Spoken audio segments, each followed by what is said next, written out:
പോയതാണെന്ന് അറിയില്ല. ഇന്ന് രാവിലെ മുതൽ അതിനെ കാണുന്നില്ല. ഇനി ഏഴ് പോയിട്ട് അമ്മ നോക്ക്. ഇവിടൊക്കെ ഞാൻ അന്വേഷിച്ചു.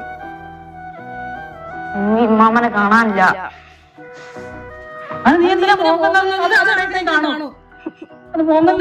നീ എവിടെയൊക്കെ അന്വേഷിച്ചോ? ഞാൻ ഇവിടെ അടുത്ത് എല്ലായിടത്തും അന്വേഷിച്ചു. ദീദിനെ മാമാക്കെ വിളിച്ചായിരുന്നോ? എല്ലാരും മൂത്തമ്മനെയും ദീദിനെയും മാമനെയും എല്ലായിടത്തും ഞാൻ ജനിച്ചെല്ലാം ഒന്ന് പോയി നോക്കാം. അത് ഓട്ടോറിക്ഷക്കാരോട് ചോദിച്ചാൽ മതി എവിടെ ആരെങ്കിലും ഉണ്ടായിരുന്നോ ഒന്ന് പോയി നോക്കാം.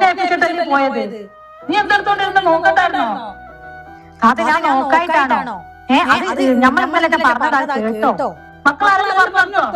നീ എന്തെങ്കിലും പറഞ്ഞോ മോനെ? പിന്നെ എങ്ങനെ അറിയാൻ പോകുന്നത്? ഏടായിട്ടില്ല ഉണ്ടാകുക. പക്ഷെ ഞാൻ എത്ര തിരിഞ്ഞായിരുന്നു. എത്ര അവരവിടെ അറിയാൻ വലിയ പ്രശ്നമാവും. നമുക്ക് അങ്ങാടിയിലെവിടെ പോയി നോക്കുക. നീ അങ്ങോട്ട്